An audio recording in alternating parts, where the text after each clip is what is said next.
Pour conclure, nous allons vous prouver si le Coran vient bien de Dieu. Car comme il a été dit, si celui-ci provient de Dieu, il doit contenir des miracles. Et si vous lisez le Coran, vous verrez qu'il contient des informations qui ne pouvaient être connues à l'époque, c'est-à-dire il y a 1400 ans. Mohamed était un homme qui vivait en plein milieu du désert d'Arabie, là où la technologie n'existait pas. À cette époque, il n'y avait pas d'électricité, aucun appareil électronique, rien de tout ça. Les gens vivent de la terre, se déplacent en chameau. Personne n'avait inventé ou même pu imaginer les choses telles que les sondes, les scanners, les satellites, etc.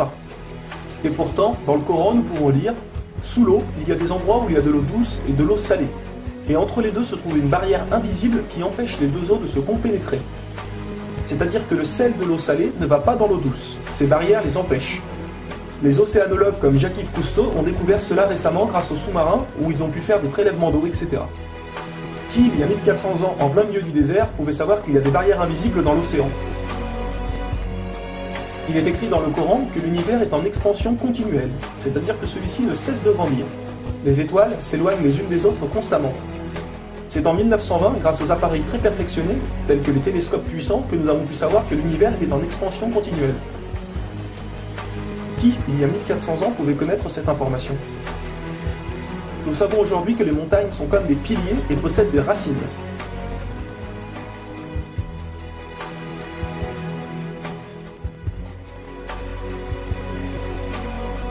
Sans les montagnes, il y aurait très fréquemment des tremblements de terre. Nous savons grâce aux récentes découvertes qu'elles servent à la stabilisation de l'écorce terrestre.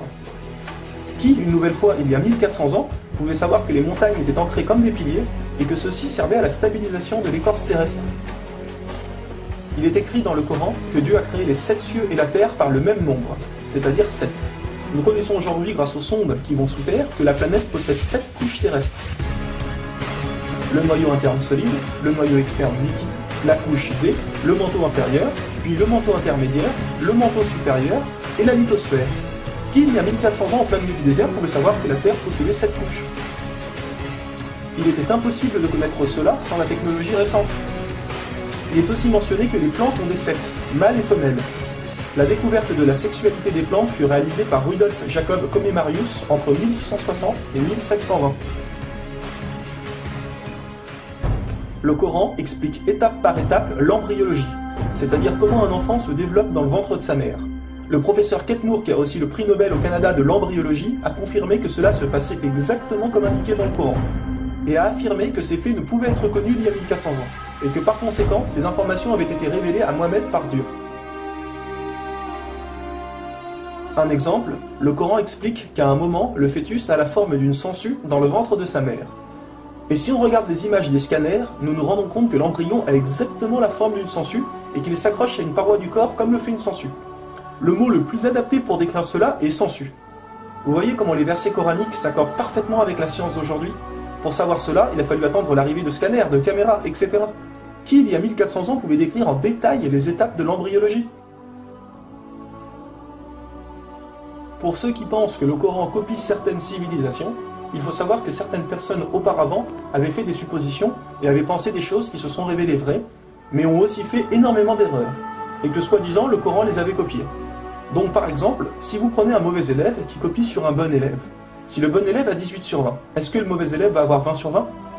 Non, bien sûr que non, car le mauvais élève aura copié les bonnes comme les mauvaises réponses, donc il aura aussi 18 sur 20.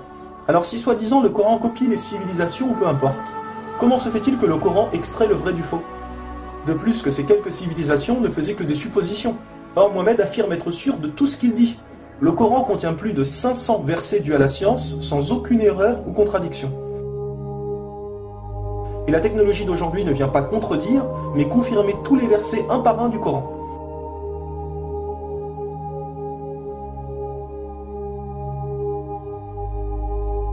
Il est écrit dans le Coran que les fourmis parlent. Nous l'avons confirmé en 2009 grâce aux appareils auditifs puissants. Un homme ne peut entendre ces bruits à l'oreille nue comme ça. Nous savons aujourd'hui que dans la plupart des pays, il est interdit d'avorter au bout de 3 à 4 mois. Car après 4 mois, la science explique que le bébé commence à vivre, et que cela donc est considéré comme un crime. En islam, il est dit que Dieu insuffle l'âme dans le corps du bébé au bout de 120 jours, donc 4 mois. Comme par hasard au même moment que quand la science démontre que c'est à cette période que la vie du fœtus commence.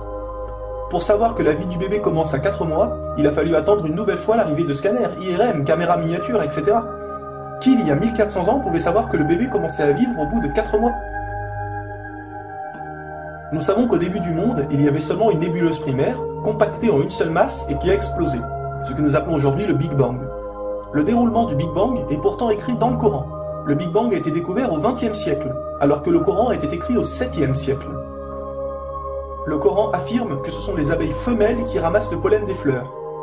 Pourquoi le Coran ne parle que des femelles et non des mâles? Eh bien la science a découvert récemment qu'effectivement les femelles possédaient des organes que les mâles n'ont pas, et ceux-ci ne peuvent pas collecter le pollen des plantes. Encore et toujours, qui pouvait savoir il y a 1400 ans que les mâles n'ont pas les organes nécessaires pour le prélèvement du pollen? Il y a longtemps, les gens pensaient que la Terre était plate.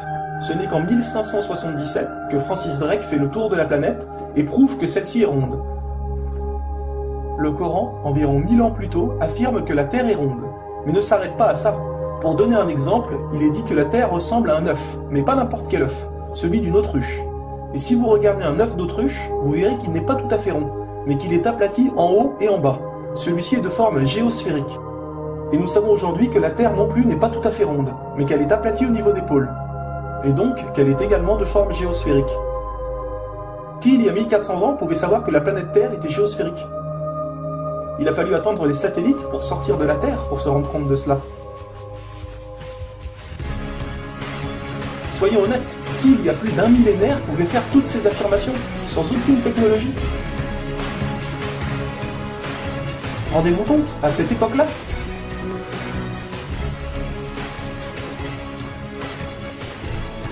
Et soyez conscients que je n'ai donné que quelques exemples, il y a plus de 500 versets qui parlent de science sans aucune erreur.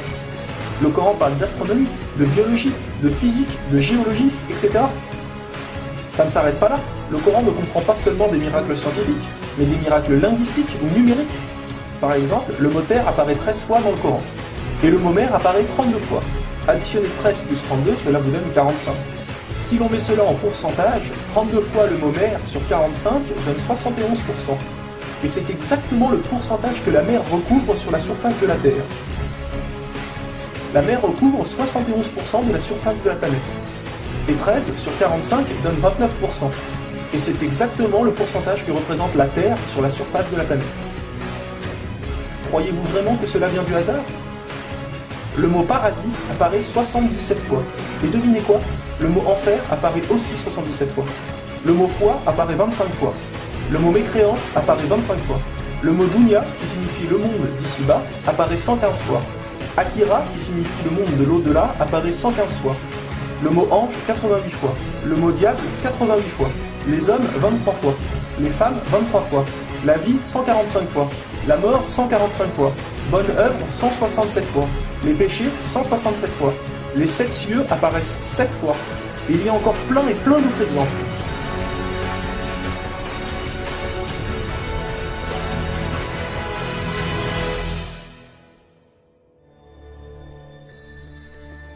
Le Coran est d'une beauté incomparable. Dans la langue originale, c'est-à-dire en arabe, environ la moitié du Coran rime. Le Coran contient des palindromes. Un palindrome est un mot qui veut dire la même chose si on le dit à l'envers. Par exemple, Bob, à l'envers, vous aurez toujours Bob.